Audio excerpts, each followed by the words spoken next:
Hey hello everyone, welcome to chemistry and two. So देखिए, इस particular video में बात करेंगे equilibrium constant and reaction quotient के बारे में। अब बहुत सारे लोग इसको अलग अलग वे में प्रोनाउंस कर सकते हैं। अब भाई मेरी जो थोड़ी टोन है वो हरियाणवी है, तो प्लीज़ उसे इग्नोर करना।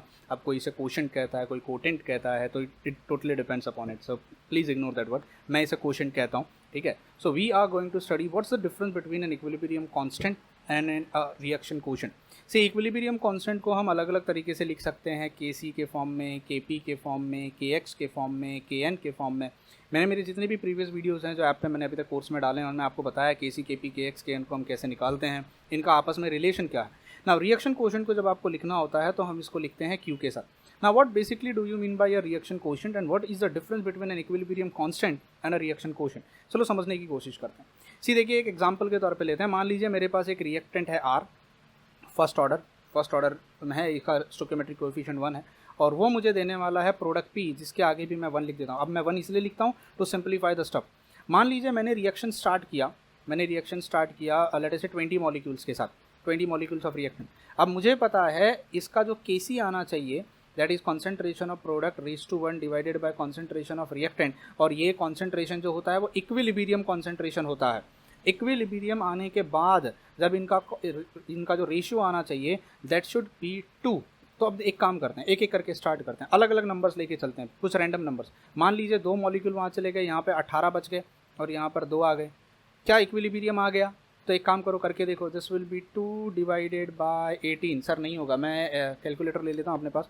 This will be 2 divided by 18। Answer निकल के आएगा 0.11। बट नहीं, मेरा तो इक्विलिब्रियम कांस्टेंट इस पे आना चाहिए था, बिकॉज प्रैक्टिकली मैंने एक्सपेरिमेंटली ये सब करके देखा है कि इसका जो प्रोडक्ट बाय रिएक्टेंट का जो रेशियो होता है वो हमेशा 2 होना चाहिए। Product should be, concentration of product should be 2 times concentration of reactant. ये नहीं चलेगा। फिर एक काम करते हैं, इसको 15 कर लेते हैं और इसको 5 कर देते हैं। नहीं आएगा, क्यों? क्योंकि करके देख लो, this will be 5 divided by 15। Answer कितना निकल के आएगा? This will be 5 divided by 15। It will be 0.33 के आसपास, ठीक है। अब एक काम कर लेते हैं, इसको 10 और 10 कर देते हैं, 10 और 10 कर देते हैं। तो सर अब ये 10 डिवाइडेड बाय 10 हो जाएगा। इक्विलिब्रियम मतलब मैं ऐसा मान के चल रहा हूँ कि ये इक्विलिब्रियम यहाँ आ गया है, तो नहीं आया है। क्यों नहीं आया? क्योंकि अभी भी कॉन्सेंट्रेशन का अगर मैं रेशियो ले रहा हूँ तो वो अभी भी कितना निकल के आया है? 1। अपने को चाहिए 2। अब एक काम करते हैं, यहाँ पे कम कर देते हैं, यहाँ पे 8 कर देते हैं और वहाँ पे 12 कर देते हैं।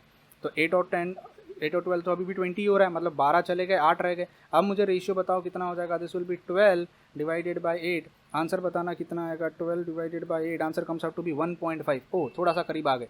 एक काम करते हैं, इसको 7 कर देते हैं और इसको 13 कर देते हैं। अब मुझे बताइए रेशियो कितना आएगा? 13 डिवाइडेड बाय 7 का ratio, this will B 13 divided by 7। Answer will be 1.857। थोड़े और करीब आ गए, मतलब अब हम इक्विलिब्रियम के करीब आ रहे हैं धीरे धीरे। अच्छा, एक काम कर देते हैं, इसको 6 कर देते हैं और इसको 14 कर देते हैं। अब मुझे बताइए रेशियो कितना हो जाएगा? 14 डिवाइडेड बाय 6 हो जाएगा। आंसर निकालिए कितना हो जाएगा? 14 divided by 6, it will B 2.3। Sir थोड़ा आगे चले गए। मतलब बात ऐसी हो गई कि अगर 6 और 14 ले लेते हैं, 6 और 14, तो आंसर यानी 14 डिवाइडेड बाय 6 ले लेते हैं तो आंसर 2.3 चला जाता है। बट हमें आंसर चाहिए 2। मतलब ये रिएक्शन जो आपने लिया है ये वहाँ आके रुक जाएगा जहाँ पर इसका प्रोडक्ट और रिएक्टेंट का रेशियो डबल हो जाएगा, 2 के बराबर आएगा। तो 2.3 तो ज़्यादा हो गया, तो हमें पीछे जाना पड़ेगा। तो एक काम करते हैं, छोटा सा काम करते हैं, इसको ना 6.5 ले लेते हैं, 6.5 ले लेते हैं और ये कितना हो जाएगा? इसको ले लेते हैं 13.5। अब मुझे बताइए रेशियो कितना होगा? तो 13.5 डिवाइडेड बाय 6.5, आंसर समवेयर निकल के आएगा 2.07, अप्रॉक्सीमेटली 2.07 ये चलेगा। तो 13.5 और 6.5 पे आकर मेरा रिएक्शन रुक जाएगा। सी देखिए, अब एक अगला क्वेश्चन बताता हूँ। क्या ऐसा होगा क्या रिएक्शन डालते ही इक्विलिब्रियम पे पहुंच जाएगा? जी नहीं, इक्विलिब्रियम तक पहुंचने के लिए उसे टाइम लगेगा। It will take time for the reaction to reach to arrive at equilibrium. मान लीजिए आपने रिएक्शन स्टार्ट कर दिया और आपको पता है, आपको प्रीवियस इन्फॉर्मेशन है, नॉलेज है, लिटरेचर से आपको पता चल गया है कि भाई इस रिएक्शन का इक्विलिब्रियम कांस्टेंट इतना होना चाहिए। तो आप उससे पहले जितने भी product bye reactant, product bye reactant, product bye reactant, product bye reactant, ये जो नंबर्स आ रहे हैं, क्या आप इनको इक्विलिब्रियम कांस्टेंट कहेंगे? जी नहीं, ये इक्विलिब्रियम कांस्टेंट है 2.07। तो इसको हम कहेंगे रिएक्शन कोशेंट। रिएक्शन मतलब रिएक्शन अभी तक इक्विलिब्रियम पर आया नहीं है, धीरे धीरे आ रहा है, धीरे धीरे ऑन द वे है, इट्स मूविंग टूवर्ड्स इक्विलिब्रियम। क्या आप इसको इक्विलिब्रियम कांस्टेंट कहोगे? अगर मान लीजिए reaction equilibrium constant equilibrium condition से आगे चला गया ना, आप सोच रहे होगे सर रिएक्शन तो जो है वो 6.5 और 13.5 पे आके रुक जाना चाहिए। मान लीजिए अगर आपने 20 से भी स्टार्ट किया है तो वो आएगा आएगा आएगा आएगा आएगा यहाँ पे आगे रुक जाना चाहिए। इससे आगे क्यों जाएगा? भाई गाड़ी थोड़ी ना कि इनर्शिया में आगे चलेगी जी, नहीं। इसका मतलब ये हो जाता है कि मान लीजिए कभी कभी हम क्या करते हैं, हमारे अंदर होता है ना, हम प्रोडक्ट को थोड़ा ज़्यादा डाल देते हैं, हम रिएक्शन के साथ छेड़खानी करते हैं। मान लीजिए रिएक्शन 6.5 और 13.5 पे आके रुक गया था, आपने उसके अंदर 0.5 ग्राम प्रोडक्ट, हो सकता है आपके पास मार्केट में पहले से अवेलेबल प्रोडक्ट हो, वो आपने एक्स्ट्रा ऐड कर दिया, या हो सकता है आप इस 6.5 के अंदर रिएक्टेंट और ऐड कर दो। तो जैसे ही आप कुछ ऐड करोगे आपका वैल्यू हिल जाएगा, और आपकी वैल्यू कितनी हो जाएगी? आपकी वैल्यू 2.3 पे चली जाएगी। मान लीजिए आपने अगर प्रोडक्ट थोड़ा सा ज़्यादा डाल दिया है और रिएक्टेंट को थोड़ा सा निकाल लिया, थोड़ा रिएक्टेंट वेसल में से निकाल दिया और थोड़ा प्रोडक्ट एक्स्ट्रा ऐड कर दिया देखने के लिए कि क्या होता है ना, क्यूरियोसिटी। उस केस में आपका हो सकता है रिएक्शन इक्विलिब्रियम कांस्टेंट हिल जाएगा। सी, इसको ऐसे समझ लो कि रिएक्टेंट और प्रोडक्ट की आपस में मांडवली है, आपस में म्यूचुअल अंडरस्टैंडिंग है, हम इतने पे ही आके रुकेंगे, तू मेरे से हाफ रहेगा, मैं तेरे से डबल रहूँगा। अब अगर उसमें आप कुछ छेड़खानी करते हो तो वो रिएक्शन हिल जाएगा, या तो उसकी वैल्यू इक्विलिब्रियम कांस्टेंट से कम हो जाएगी या तो उसकी वैल्यू इक्विलिब्रियम कांस्टेंट से ज़्यादा हो जाएगी। अब सी, सिंपल सा फंडा है, इक्विलिब्रियम कांस्टेंट से वैल्यू कम कब होती है? जब उसका रिएक्टेंट ज़्यादा होता है, जितना होना चाहिए उससे ज़्यादा अगर रिएक्टेंट है, और प्रोडक्ट जितना होना चाहिए उससे कम अगर प्रोडक्ट है। और इक्विलिब्रियम, इसको ऐसे समझ सकते हो ना यार, इसको तो सिंपल फंडा है, इसको तो ऐसे भी समझ सकते हो। मान लीजिए आपका इक्विलिब्रियम कांस्टेंट क्या है? आपका इक्विलिब्रियम कांस्टेंट है concentration of product divided by concentration of reactant. अगर प्रोडक्ट जितना होना चाहिए उससे ज़्यादा हो जाए तो आपका के का वैल्यू इंक्रीज हो जाएगा। के का वैल्यू कब? अगर concentration of product equilibrium value से अगर ज़्यादा है, 13.5 से अगर ज़्यादा है तो वैल्यू इंक्रीज हो जाएगा। और अगर मान लीजिए आपका प्रोडक्ट का वैल्यू, अगर प्रोडक्ट का वैल्यू कम है, इक्विलिब्रियम वैल्यू जितनी होनी चाहिए अगर उससे कम है तो के का वैल्यू डिक्रीज हो जाएगा। तो उम्मीद करता हूँ ये समझ में आया लॉजिक। कोई भी रिएक्शन या तो अगर उसका के का वैल्यू ज़्यादा है उसको हम कहेंगे QC, और अगर के से कम है तो हम उसको कहेंगे QC। अगर उसकी वैल्यू उतनी है जितनी होनी चाहिए तो ही हम उसे KC कहेंगे, उसके अलावा जो भी वैल्यू निकल के आएगी हम उसे कहते हैं रिएक्शन कोशेंट। अब इसका एप्लीकेशन कहाँ पे होता है? इसका डायरेक्ट एप्लीकेशन होता है इलेक्ट्रोकेमिस्ट्री में, नस्ट इक्वेशन में। सी, हम नस्ट इक्वेशन में पढ़ते हैं डेनियल सेल। अगर आपने थोड़ा इलेक्ट्रोकेमिस्ट्री पढ़ा हो, 11-12 के बच्चे अगर इसको देख रहे हैं तो आप आने वाले टाइम में पढ़ोगे। इस तरीके से हम डेनियल सेल पढ़ते हैं, जहाँ पे हम इस तरीके से सॉल्ट ब्रिज लगा देते हैं, और यहाँ पर हम लेते हैं जिंक का रॉड, और हम यहाँ लेते हैं जिंक का सोल्यूशन ZnSO4, यहाँ पर हम ले लेते हैं कॉपर की रॉड, और यहाँ पे हम ले लेते हैं कॉपर का सोल्यूशन कॉपर सल्फेट। अब यहाँ पे ना दो रिएक्शन हो रहे होते हैं, आप यहाँ पे लेके आते हो 1 molar copper sulphate zinc sulphate का सोल्यूशन 1 मोलार, और यहाँ पे आप लेके आते हो 1 मोलार कॉपर सल्फेट का सोल्यूशन। यहाँ पर है ना दो रिएक्शन हो रहे होते हैं, जिंक का रॉड है, यहाँ ऑक्सीडेशन, और अब इसके डिटेल में मैं नहीं जाना चाहता क्या होता है, मैं रिएक्शन बता देता हूँ। यहाँ पे जिंक का रॉड है, ये जिंक का रॉड है, और यहाँ सोल्यूशन कॉपर का, ये कॉपर का रॉड है। होता क्या है कि यहाँ से जिंक का एटम बाहर निकल के आता है, और क्या बन के आता है? Zn2+, मतलब zinc is getting converted into Zn2+। ठीक है, समझ में आया। ऑन दी कॉन्ट्रेरी यहाँ पर होता है कॉपर, वो कॉपर का 2+ जाके रॉड पर डिपॉजिट होने की कोशिश करता है, मतलब आपका कॉपर 2+ क्या बनने की कोशिश करता है? कॉपर। तो एक जगह ऑक्सीडेशन हुआ, एक जगह रिडक्शन हुआ। यहाँ पर क्या हुआ? ऑक्सीडेशन, और यहाँ पर क्या हुआ? रिडक्शन। इसको हम कहते हैं रेडॉक्स रिएक्शन। अब सी देखिए, ये रिएक्शन इक्विलिब्रियम में आकर रुक जाना चाहिए। सी देखो, इक्विलिब्रियम मैंने लगाया हुआ है, this reaction should stop when the equilibrium arises. But ऐसा थोड़ी ना है कि सेल लगाया और ऑन द स्पॉट इक्विलिब्रियम आ गया, कुछ तो टाइम लगेगा। तो जब हम नस्ट इक्वेशन लिखते हैं, E of cell will be equal to E0 of cell minus 2.303 RT upon NF log to the base 10, तब हम यहाँ लिखते हैं QC। ना what does this mean? QC का मतलब भाई हो सकता है रिएक्शन जरूरी थोड़ी ना हर बार इक्विलिब्रियम पे आ जाएगा, कभी तो इक्विलिब्रियम आने में टाइम लगेगा। इक्विलिब्रियम आने से पहले जो भी इनका कॉन्सेंट्रेशंस का रेशियो होगा, प्रोडक्ट डिवाइडेड बाय रिएक्टेंट, वो कितना निकल के आएगा उसको हम QC कहेंगे। जिस समय इक्विलिब्रियम आ जाएगा तब हम इस QC को हटा के वहाँ KC लिख देंगे, भाई आ गया इक्विलिब्रियम आ गया। अब एक और इम्पॉर्टेंट बात, मान लीजिए मुझे पता है यहाँ जिंक सॉलिड है जो बाहर निकल के आ रहा है, सॉलिड है जो बन के बाहर जा रहा है, यानी क्या बन रहा है? एक्वियस बन रहा है। ठीक है, चलो समझ में आया। ऑन दी कॉन्ट्ररी कॉपर है जो सोल्यूशन में प्रेजेंट है, यानी कॉपर एक्वियस में प्रेजेंट है, और वो बन के कहाँ जा रहा है? और वो बन के कॉपर जाके सॉलिड बन जा रहा है, डिपॉजिट हो जा रहा है वहाँ पे। एक नॉर्मल गैल्वेनिक सेल का रिएक्शन है, कॉपर सॉलिड। अगर कोई तुमसे कहे इसका QC लिखो, राइट द क्यूसी। तो बोलो कैसे लिखोगे, मतलब मान लीजिए अगर इक्विलिब्रियम तक नहीं आया तो sir concentration of Zn2 plus raise to 1 into concentration of copper divided by concentration of Zn into concentration of copper 2 plus. जरूरी नहीं है ये इक्विलिब्रियम कॉन्सेंट्रेशन नहीं है, क्योंकि अभी तक आया ही नहीं है इक्विलिब्रियम। क्या सही है ये? नहीं, क्योंकि देखो सर जो कॉपर है वो सॉलिड है और सॉलिड्स का कॉन्सेंट्रेशन नहीं होता। यहाँ पे जो जिंक है वो सॉलिड है, सॉलिड का कॉन्सेंट्रेशन नहीं होता, कॉन्सेंट्रेशन आयंस का होता है कॉन्सेंट्रेशन। तो ये सॉलिड बन गया है तो सॉलिड का कॉन्सेंट्रेशन नहीं होगा, सॉलिड का कॉन्सेंट्रेशन नहीं होगा। तो इन शॉर्ट अगर मुझे क्यूसी लिखना पड़ा तो मैं सिर्फ concentration of Zn2 plus divided by concentration of copper 2 plus लिखूंगा। सी देखिए, आप भले ही स्टार्ट 1 मोलार से कर रहे हो, पर जरूरी है क्या थ्रू आउट द रिएक्शन वो सोल्यूशन 1 मोलार ही रहेगा? अरे कैसे 1 मोलार रहेगा? यहाँ का कॉपर गायब हो रहा है, यहाँ का कॉपर गायब हो रहा है सोल्यूशन में से कॉपर, तो ऑब्वियस सी बात है कॉपर का कॉन्सेंट्रेशन डिक्रीज हो रहा है। यहाँ पर जिंक आ रहा है तो ऑब्वियस सी बात है जिंक का कॉन्सेंट्रेशन बढ़ रहा है, तो Zn का कॉन्सेंट्रेशन बढ़ेगा।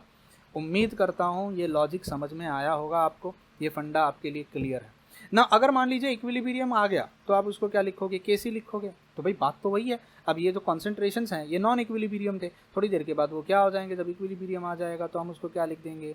Copper 2 plus. तो उसको हम क्या लिख देंगे? ये इक्विलिब्रियम कॉन्सेंट्रेशन है, इक्विलिब्रियम कॉन्सेंट्रेशन। आई होप यहाँ तक का लॉजिक समझ में आया, हाउ टू अप्लाई। तो इससे ये चीज़ तो साबित हो गई कि QC क्या होता है, रिएक्शन कोशेंट क्या होता है और इक्विलिब्रियम कांस्टेंट क्या होते हैं। अब कुछ चीज़ मैं आपके लिए लेकर आया हूँ, देखिए। When QC is equal to KC और QP is equal to KP, अरे मतलब इक्विलिब्रियम आ गया, then the reversible reaction is at equilibrium, that is the rate of forward reaction and becomes equal. उम्मीद करता हूँ फंडा समझ में आया। Then when QC is less than KC, अगर ये इक्विलिब्रियम कांस्टेंट है, होना चाहिए, पर QC का वैल्यू अभी भी कम है, then the reaction is not at equilibrium, the reaction will be fast in forward direction, reaction अभी जा रहा है फॉरवर्ड की तरफ, the reaction has tendency to form product और प्रोडक्ट, हो सकता है एक प्रोडक्ट हो या मल्टीपल प्रोडक्ट हो, मतलब रिएक्शन अभी भी फॉरवर्ड डायरेक्शन में ज़्यादा जा रहा है। अगर मेरा QC का वैल्यू कम है, जैसे थोड़ी देर पहले जो मैं एग्जांपल्स ले रहा था, आना चाहिए था 6.5 पे और आना चाहिए था 13.5 पे, तब जाके मेरा रेशियो डबल आता। पर अगर मान लीजिए वो अभी भी मान लीजिए वो 10 पे है और यहाँ पे 10 पे है, तो अभी भी फॉरवर्ड रिएक्शन भाग रहा है, ज़्यादा होगा, बैकवर्ड रिएक्शन कम होगा। क्यों? क्योंकि भाई 13 तक जाना है ना। अगर मान लीजिए ये अभी भी 18 है और ये अभी भी 2 है, अरे भाई प्रोडक्ट अभी ज़्यादा बनना पड़ेगा पहले, इसका मतलब रेट ऑफ फॉरवर्ड अभी भी ज़्यादा है और बैकवर्ड अभी भी बहुत कम है। भाई जब तक फॉरवर्ड ज़्यादा नहीं होगी तब तक ये बनेगा कैसे? तो क्योंकि इक्वल होने के बाद आप कह सकते हो ये इक्वल हो गया। तो इसको मैं एरोज़ के साथ भी अगर ड्रॉ करूँ ऐसे कर सकता हूँ, अभी बैकवर्ड बहुत कम है, अभी बैकवर्ड थोड़ी सी बढ़ जाएगी। और मान लीजिए अगर मैं यहाँ लिख दूँ 7 और अगर मैं यहाँ लिख दूँ 13, तो अभी फॉरवर्ड और बैकवर्ड ऑलमोस्ट मैच हो गए हैं, बस थोड़ा सा देर और फॉरवर्ड चलेगा, ज़्यादा फॉरवर्ड थोड़ा ज़्यादा चलेगा और एक टाइम आएगा जिसके बाद आप फॉरवर्ड और बैकवर्ड फिर क्या हो जाएगा? इक्वल। तो अगर QC का वैल्यू कम है इक्विलिब्रियम कांस्टेंट से, इसका मतलब मेरा रिएक्शन अभी भी फॉरवर्ड डायरेक्शन में ज़्यादा स्पीड में जा रहा है मैच करने के लिए और बैकवर्ड में थोड़ा कम आ रहा है, तो प्रोडक्ट्स अभी भी ज़्यादा बन रहे हैं। Now rate of forward reaction is greater than rate of backward reaction. अगर मान लीजिए QC का वैल्यू बहुत ज़्यादा हो गया, QC का वैल्यू क्रॉस कर गया, आगे निकल गया, मतलब क्या होगा? प्रोडक्ट कुछ ज़्यादा ही बन गया, कुछ ज़्यादा ही प्रोडक्ट बन गया, तो प्रोडक्ट को पीछे आना पड़ेगा। तो उस केस में क्या होगा? बैकवर्ड रिएक्शन थोड़ा ज़्यादा हो जाएगा, फॉरवर्ड रिएक्शन थोड़ा कम होगा, ताकि दोबारा रीएडजस्टमेंट। मतलब आपको नहीं लग रहा है मेरा सिस्टम बड़ा मस्त है, रीएडजस्ट कर रहा है खुद को, अगर कम है तो आगे जा रहा है, अगर आगे है तो पीछे आ रहा है, ताकि इक्विलिब्रियम बना रहे। That's how life goes. अगर ज़्यादा है तो उसे कम करो, अगर कम है तो ज़्यादा पाने की कोशिश करो और इक्विलिब्रियम में बने रहो। तो अगर if QC is greater than KC, QP is greater than KP, मतलब या तो कॉन्सेंट्रेशन या प्रेशर के टर्म्स में, then again the reaction is not at equilibrium, the reaction will be fast in backward direction, that is have a tendency to form reactant और reactants. इस case में forward reaction will be great less than backward reaction. अब देखिए, अगर मान लीजिए ये तुम्हारा K है, इतना वैल्यू होना चाहिए, अगर Q का वैल्यू उससे कम है, सिर्फ कम है, तो रिएक्टेंट फॉरवर्ड डायरेक्शन में भागेगा, reaction goes towards right forming more product, ताकि बैलेंस हो सके। और अगर मान लीजिए Q का वैल्यू ये डायरेक्शन में, अगर Q का वैल्यू ज़्यादा, प्रोडक्ट बहुत ज़्यादा तुमने ले लिया, रिएक्टेंट ना के बराबर है, तो उस केस में रिएक्शन गोज टूवर्ड्स लेफ्ट। मैंने लेफ्ट शिफ्ट आप लोगों को बताया क्या होता है, लेफ्ट का मतलब रिएक्टेंट की तरफ जाना, फॉर्मिंग मोर रिएक्टेंट्स। अच्छा, अगर मान लीजिए सिर्फ प्रोडक्ट प्रेजेंट हो तो Q का वैल्यू इन्फिनिटी हो जाएगा। क्यों? क्योंकि हमको पता है Q का मतलब क्या होता है? Product divided by reactant.